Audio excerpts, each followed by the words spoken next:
Oke, selamat datang di channel gua ya. Hari ini gua akan bahas tentang mitos seputar trading yang harus lo ketahui ya.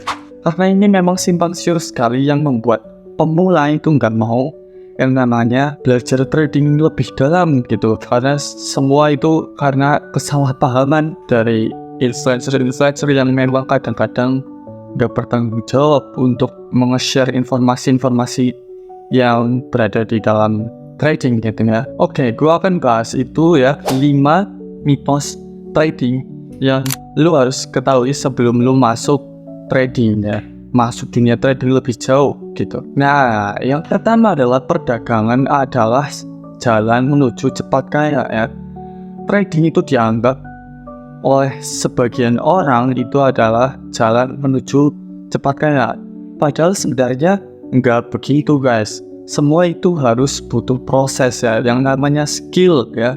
Trading itu adalah skill yang harus diasah, yang harus ditempa dengan proses yang begitu panjang gitu ya. Rata-rata orang yang trading itu sebagai pemula itu 3 tahun atau 5 tahun baru profit ya, balik modal.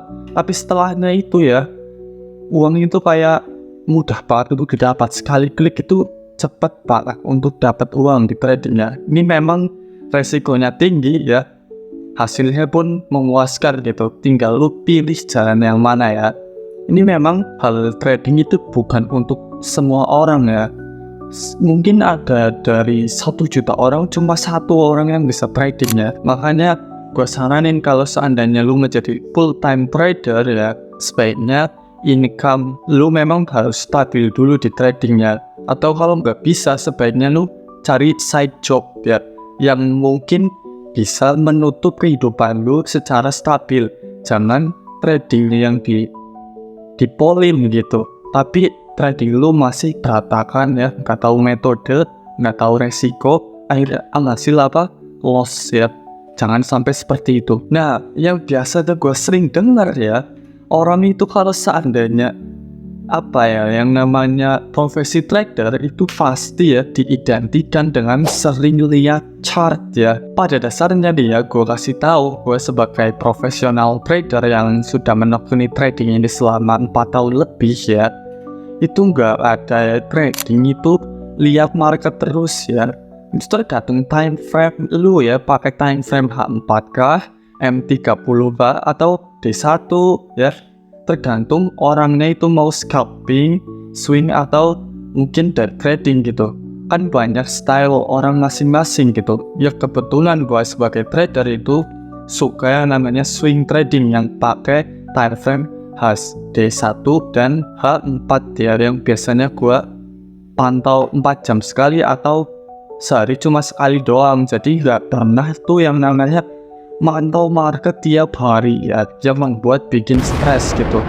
Sebenarnya trading itu stres ketika backtest ya, ketika baru ingin memulai trading dan lu pelajari semuanya gitu, semua dari buku, seminar, atau mungkin dari mentor lu ya, yang itu kadang ya kayak nggak pernah masuk gitu, kayak padahal semuanya udah dipelajari tapi masih rugi aja gitu.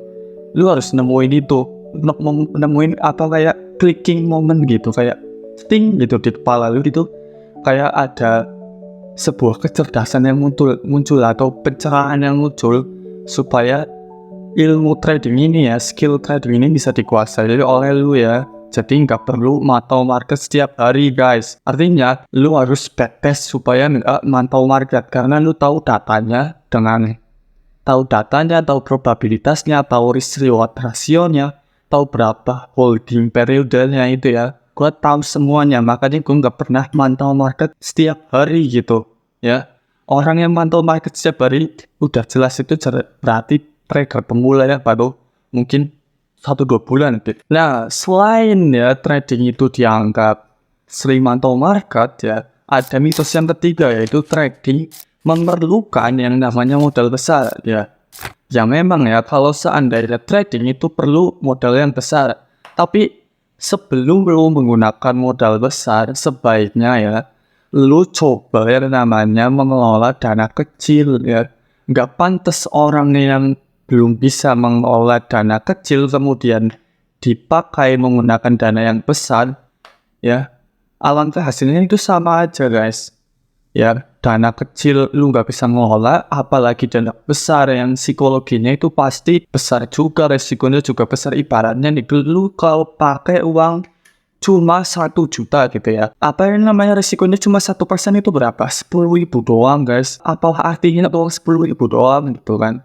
Tapi kalau uang 100 juta gitu, hilang 1 juta per kali setiap transaksi, paling nggak kepeter gitu kan. Ya makanya lu harus yang namanya latihan ya, latihan pakai modal kecil dulu ya, untuk mengetahui yang namanya dinamisnya market. Jangan kayak orang kaget gitu, baru rugi sedikit udah kencing di celana gitu kan, udah gemeter tangannya, udah stres, udah ke psikolog semuanya gitu kan. Jangan seperti itu ya guys. Nah, mitos yang sering gue denger nih ya, yang sering banyak banget gue dengerin ya, trading itu sama dengan judi guys. Aduh, ini benar-benar kesalahan yang fatal. Mungkin orang yang ngomong seperti itu ya, itu mungkin lagi rugi guys. Rugi, nggak bisa balikin kerugiannya, makanya dibilang judi gitu. Karena nggak semua orang bisa untung di trading gitu kan. Nih gue kasih tahu, trading itu memang bukan judi guys. Lu coba ya, yang namanya cari yang namanya apa itu backtest ya, apa itu trading, dan siapa pemain-pemainnya gitu kan. Kalau seandainya misalnya pemainnya itu kocok ya, gue kayak nggak bisa habis pikir loh. Orang yang main tradingnya aja itu orang-orang besar guys, seperti bank, seperti perusahaan trading terbesar di dunia, itu udah menjadi orang paling kaya ya di dunia gitu. Masih dibilang judi. Kalau judi ya, lu misalnya judi itu trader ya, profit konsisten itu nggak mungkin konsisten guys. Nggak mungkin dapat untung secara terus menerus, karena nggak tahu metodenya, cuma tebak-tebakan doang gitu. Makanya gue saranin di sini ya, balik lagi ke belakang, backtest. Backtest ini adalah kunci supaya lu gak gambling, tahu probabilitasnya berapa, tahu berapa banyak lu loss, berapa banyak lu profit, terus pakai risiko berapa. Nah ya, terus lu pakai yang namanya harus nahan berapa lama untuk posisi itu ya. Tuh udah ada ya cara-caranya di YouTube. Ya lu tinggal cari, nggak usah cari-cari yang namanya kurs-kurs berbayar. Tinggal ke YouTube ya. Apapun itu banyak yang bahas tentang backtest gitu, tinggal ketik backtest gitu. Terus kemudian lu riset lebih mendalam ya, supaya lu tahu itu ya.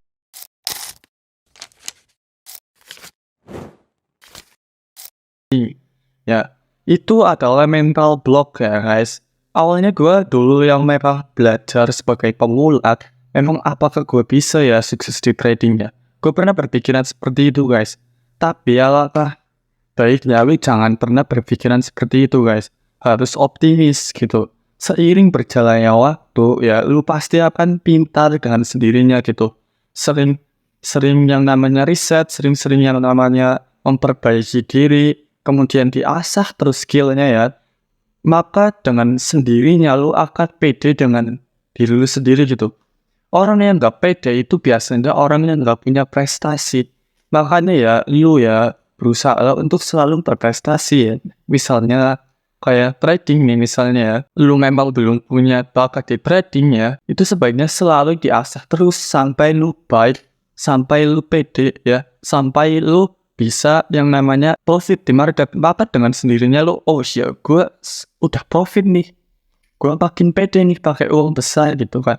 Yang awal-awalnya kecil ditambah modalnya jadi besar, kemudian lu side hustle mungkin ya, jangan trading doang gitu kan. Nanti lu akan pede sendiri dengan sendirinya gitu, dengan yang namanya seiring berjalannya waktu untuk mengasah skill lo gitu. Dan orang yang profesional pun awal-awalnya itu dari beginner guys. Nggak bisa awal-awal tiba-tiba kayak lahir terus jadi trader gitu, nggak ada guys. Semuanya itu dilatih guys. Dengan kebiasaan, dengan penuh disiplin, dengan banyak kerja keras, banyak pengorbanan, semuanya harus dilalui oleh trader gitu. Harus sering loss ya, sering MC ya, yang pada akhirnya yang namanya uang itu tiba-tiba kayak tuh, kayak cepet banget datangnya itu. Tinggal satu kali klik langsung datang. Itu memang benar-benar surga dunia kalau trading itu udah profit konsisten, guys. Lu coba rasain sendiri ya. Tapi memang ya prosesnya itu memang benar-benar panjang sekali. Ya 3 tahun doang ya. Ini gue 3 tahun tanpa profit loh, guys. Awal-awal belajar trading 3 tahun tanpa profit. Ya loss mulu gitu kan. Terus tapi tetap belajar gitu. Konsisten tiap hari dari pagi sampai malam. Gue belajar terus. Dan akhirnya ya sukses itu datang dengan sendirinya. Ya kayak contohnya misalnya gue jadi analis. Tapi nih ya guys, menurut gue kalau seandainya lu memang ya nggak bisa yang namanya trading ya, lu ya gue saranin ikut signal provider ya. Signal provider yang dari Traders Family, guys. Ini gue juga ngikutin signal provider ini, guys. Gue untung, guys. Gue jalanin metode gue sendiri, kemudian gue ikutin signal provider yang satunya ini. Karena memang untung ya, gue kasih tahu di link di bawah ini ya, gimana caranya nanti lu bisa daftar di aplikasi Traders Family dan mulai bisa copy signalnya gitu. Pakainya router MRG biar, karena itu menurut gue aman sekali ya guys. Ini gue nggak di endorse sama sekali, tapi memang aman sekali gitu. Udah ada perlindungan jaminan uang jika uang itu hilang gitu. 100% dikembalikan. Jadi itu ada jaminan client protection. Itu kelebihan gunain MRG gitu. Nanti gue share di sini gimana caranya signal provider ini bisa profit gitu. Bahkan dia lu nggak perlu atur loadnya gitu ketika pakai MRG. Jadi nggak perlu takut untuk overload gitu. Overload itu apa? Loadnya kebesaran, masuknya kebesaran gitu. Jadi bikin lu rugi. Nah itu salah satu kunci orang rugi di trading karena apa? Karena loadnya besar banget. Jadi jangan sampai ya kalau lu nggak bisa trading, nggak bisa analisa, nanti gua masukin di sini ya yang signal providernya gitu. Nah, kalian bisa copy, terus bisa santai-santai juga, kalian bisa lihat track recordnya juga. Nah, ini gua saranin ya, Mahir Trading Go ya. Lu bisa contoh dia, bisa copy dia, karena menurut gua itu, gua juga copy sendiri, dan hasilnya untung gitu. Untungnya bahkan sampai 300%. Hal apa yang bikin lu nggak ingin masuk gitu kan? Pasti nggak ada. Cuma 300.000 aja per bulan, lu bisa dapat keuntungan per tahun 300% ya. Uang lu 10 juta ya. Akhir tahun jadi 30 juta, 40 juta gitu. Dari cuma uang 300.000 aja per bulan. Langsung di subscribe guys, My Trading Gold. Ini gue pakai signal provider ini. Sekian dari gue ya, yang memang ini adalah mitos-mitosnya gitu ya. Banyak sekali mitos-mitosnya yang bikin skeptis masyarakat Indonesia tentang industri trading. Jadinya masyarakat Indonesia itu makin bodoh, makin gak mau mencoba, makin bikin hidup lu sengsara gitu ya, karena gak mau coba hal baru gitu. Jadi menurut gua sampai di sini aja ya, terlalu panjang videonya juga bahkan bosen. Semoga lu bisa nonton video gua sampai habis ya. Selamat yang udah nonton sampai habis. Kalian ada hidden gem untuk profit konsisten gitu ya. Pakai sinyal Mahir Trading Gold ya. Jangan lupa ya di subscribe ya di aplikasi Traders Family. Lu bisa pakai itu ya. Dan sampai jumpa di video selanjutnya ya. Jangan lupa di like, subscribe, dan share ya. Kalau ada pertanyaan, lu bisa komentar di bawah.